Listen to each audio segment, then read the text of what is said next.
அதாவது உணவில் வந்து சுதந்திரமாக இருக்கிறதுக்கு நிறைய பேர் பயப்படுறாங்க. அதாவது இப்போ வந்து எல்லாருமே இட்லி பூரி பொங்கல் இந்த மாதிரி மலிவான உணவுகளை தான். இப்போ ஒரு தமிழ்நாட்டை எடுத்துக்கோங்க உதாரணமாக.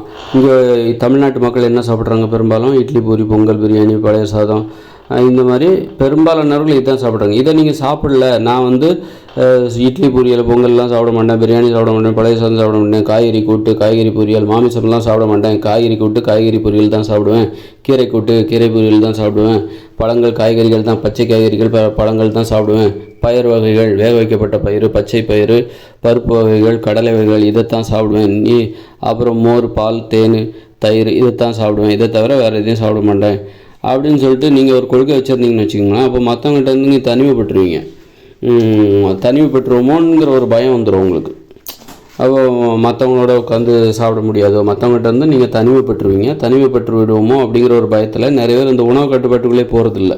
இப்போ டீ குடிக்கக்கூடாது அப்படிங்கிற ஒரு கட்டுப்பாடு இருக்குது. ஒரு கட்டுப்பாடை ஒருத்தர் எடுக்கிறாரு அப்படின்னா அவர் ஓகே நம்ம இனிமேல் டீ குடிக்கக்கூடாது அப்படின்னு சொல்லிட்டு வெளியில் போகிறாரு. அவர் ஒரு விருந்தினர் வீட்டுக்கு போகிறாரு. அந்த வீட்டில் டீ காஃபி குடிக்கக்கூடாதுன்னு சொல்லிட்டு இவர் ஒரு கட்டுப்பாடு கடைபிடித்து கொண்டு இருக்கிறார். ஆனால் அந்த வீட்டில் வந்து டீ குடிக்கிறாங்க அல்லது காஃபி கொடுக்குறாங்க.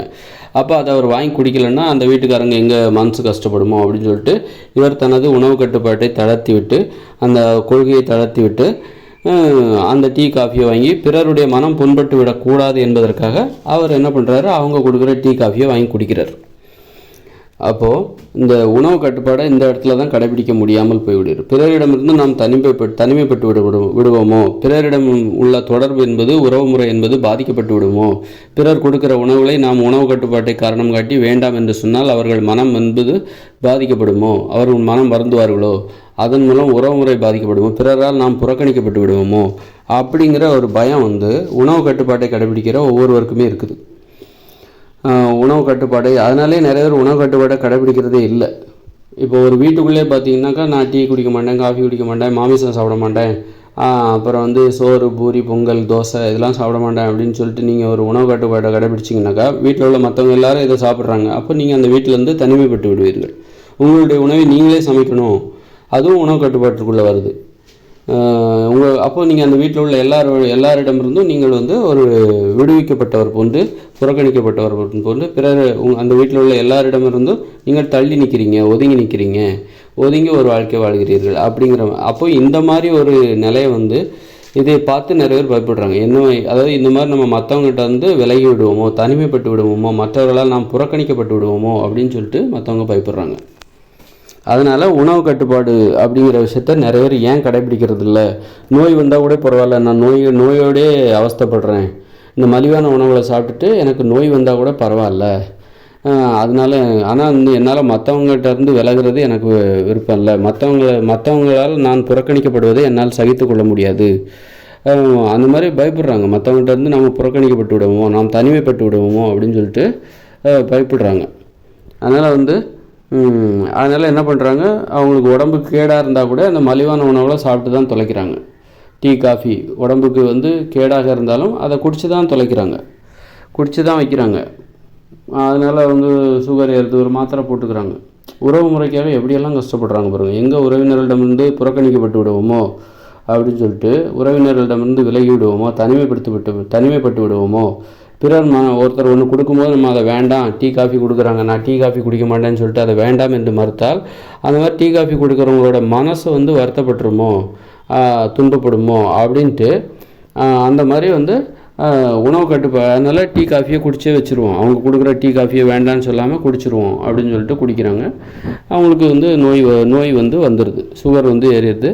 அப்புறம் ஒரு மாத்திரை போட்டு அந்த மாதிரி கடைசியில் பார்த்தா சுகர் ரொம்ப அதிகமாகிட்டே போகுது. இப்படி தான் நிறைய பேர் வந்து உணவு கட்டுப்பாட்டை கடைபிடிப்பதற்கு தயங்குகிறார்கள்.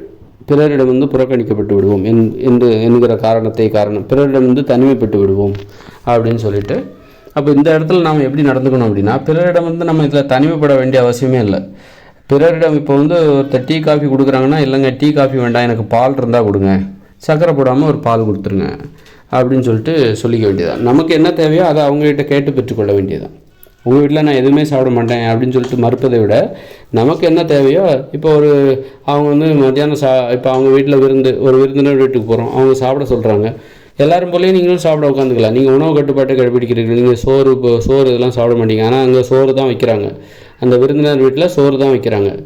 அப்படிங்கும்போது நீங்கள் என்ன பண்ணணும், சோறு வேண்டாம், பொரியல் இருந்தால் கொடுங்க, நான் பொரியல் தான் சாப்பிடுவேன், கூட்டு கீரை கூட்டு இருக்கா, என்னெல்லாம் வச்சுருக்கீங்க, முட்டைக்கோஸ் பொரியலா, அது கொஞ்சம் நிறைய கொடுங்க அப்படி சொல்லுங்கள். அல்லது மோர் இருக்கா, அது ஒரு டம்ளர் கொடுங்க, ரசம் இருக்கா, அது ஒரு டம்ளர் கொடுங்க, ரசம் இல்லைன்னா தயிர், அப்புறம் தயிர் இருக்கா, அது ஒரு டம்ளர் கொடுங்க, முட்டை கிட்ட இருந்தால் அது ஒன்று கொடுங்க, ஒரு ஆம்லேட் ஒன்று போட்டு கொடுங்க அப்படின்னு கேட்டு வாங்கி சாப்பிடுங்க. அப்போது நீங்கள் உணவு கட்டுப்பாடை காரணம் காட்டி அவர்கள் கொடுக்குற உணவை நீங்கள் மறுக்கவில்லை, மாறாக உங்களுக்கு தேவையான உணவை அவர்களிடமிருந்து கேட்டு பெறுகிறீர்கள். அதற்காக அவர்களை நீங்கள் ஒன்றும் கஷ்டப்படுத்தவில்லை. ஏனென்றால் நீங்கள் கோருகிற உணவு என்பது ஒரு ஆம்லேட்டுங்கிறது எளிதாக போட்டுவிடக்கூடிய ஒன்று தான். அதனால் அவங்க ஏற்கனவே வச்சுருக்கிற இந்த காய்கறி கூட்டு, அவங்க சமைக்கிற உணவுகள் நீங்கள் எதெல்லாம் சாப்பிடலாமோ அதையெல்லாம் கேட்டு வாங்கி கொள்ளுங்கள். காய்கறி பொரியலா, காய்கறி கூட்டா கேட்டு வாங்கிக்கோங்க. ரசம் அவங்க வச்சுருப்பாங்க, அதில் ஒரு டம்ளர் கொடுங்க. மோர் அதில் ஒரு டம்ளர் கொடுங்க. தயிர் இருக்கா, அதில் ஒரு டம்ளர் கொடுங்க. அந்த மாதிரி நீங்கள் எதெல்லாம் சாப்பிடலாமோ அதெல்லாம் வாங்கிக்கோங்க, அவங்ககிட்டேருந்து வாங்கிக்கோங்க. இதெல்லாம் நான் சாப்பிட மாட்டேங்க, இதெல்லாம் நான் சாப்பிடுவேன் அப்படின்னு சொல்லிவிட்டு நீங்கள் உங்கள் உணவு கட்டுப்பாட்டை காரணம் காட்டி மற்றவர்களிடமிருந்து ஒதுங்கி நிற்க வேண்டிய அவசியமே இல்லை. மற்றவர்களால் நீங்கள் புறக்கணிக்கப்படுவதற்கும் வாய்ப்பு இல்லை. மற்றவர்களை சார்ந்து இருக்க வேண்டும், அது ரொம்ப முக்கியம்தான். உணவு கட்டுப்பாடு உங்களை புறக்கணிக்கிறது அப்படின்னு சொல்கிற காரணத்தில் உண்மை இல்லை. நாம் அந்த உணவு கட்டுப்பாடை எப்படி கடைபிடிக்கிறோம், கூச்சப்படக்கூடாது. கூச்சப்படாமல் நமது உணவு கட்டுப்பாடை கடைபிடிக்க வேண்டும். அப்போ தான் நமது உணவு கட்டுப்பாடில் நாம் வைத்திருக்கிற அந்த உறுதி இருக்குல்ல, நாம் அந்த உணவு கட்டுப்பாட்டில் அந்த உறுதி அதிகரிக்கும். நம்மளால் இந்த மாதிரி நம்ம பழகிடணும்.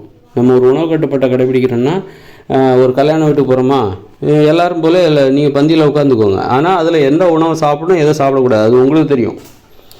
அது காய்கறி பொரியலாக அதை சாப்பிடுங்க, மோர் தான் மோர் சாப்பிடுங்க, ஒரு ரசம் ஒரு டம்ளர் கொடுங்க, கேட்டு வாங்கி சாப்பிடுங்க. சோறு வைக்கிறாங்க, நீங்கள் அதை சாப்பிடாதீங்க, அதனால் சோறு வைக்க வேண்டாம்னு சொல்லிடுங்க. இந்த மாதிரி எதெல்லாம் நீங்கள் சாப்பிட முடியுமோ அதை மட்டும் சாப்பிட்டுட்டு எழுந்திரிங்க. இந்த மாதிரி இதில் கூச்சமே படக்கூடாது.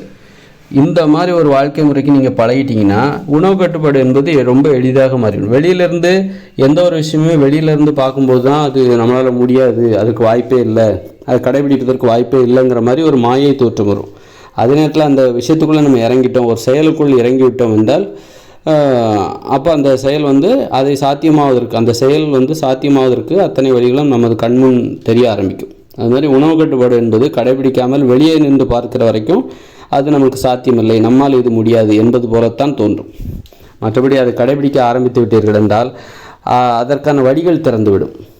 நம்ம அதை எப்படி கடைபிடிப்பது, எப்படி எளிதாக கடைபிடிப்பது, இயல்பாக கடைபிடிப்பது, சிரமம் இல்லாமல் கடைபிடிப்பது, போராடாமல் அந்த உணவு கட்டுப்பாடை எப்படி கடைபிடிப்பது, பிறரால் புறக்கணிக்கப்படாமல், பிறரிடமிருந்து விலகிவிடாமல் அந்த உணவு கட்டுப்பாட்டை எப்படி கடைபிடிப்பது, பிறரோடு கலந்து பிறரோடு வாழ்ந்து சகஜமாக பழகி நம்ம உணவு கட்டுப்பாட்டை எப்படி கடைபிடிப்பது என்பதற்கான அந்த வழிமுறைகள் நமக்கு தெரிய ஆரம்பிக்கும். அதனால் உணவு கட்டுப்பாட்டை பற்றி பயப்படாதீங்க. முதல்ல அதில் பயிற்சி செய்து பாருங்கள். அதற்கு அதை பயிற்சி செய்யாமலே, அதை முயற்சி செய்யாமலே அது சாத்தியமில்லை என்கிற ஒரு முடிவுக்கு வராமல் அதை கடைபிடித்து பாருங்கள். உணவு கட்டுப்பாட்டின் மூலம் நீங்கள் மற்றவர்களால் புறக்கணிக்கப்பட மாட்டீர்கள், நீங்களும் மற்றவர்களை புறக்கணிக்க மாட்டீர்கள், நீங்கள் மற்றவர்களிடமிருந்து தனிமைப்பட்டு விட மாட்டீர்கள் என்பதுதான் உண்மை. அது முயற்சித்து பார்த்தால்தான் அது உங்களுக்கு அந்த உண்மை தெரிய வரும்.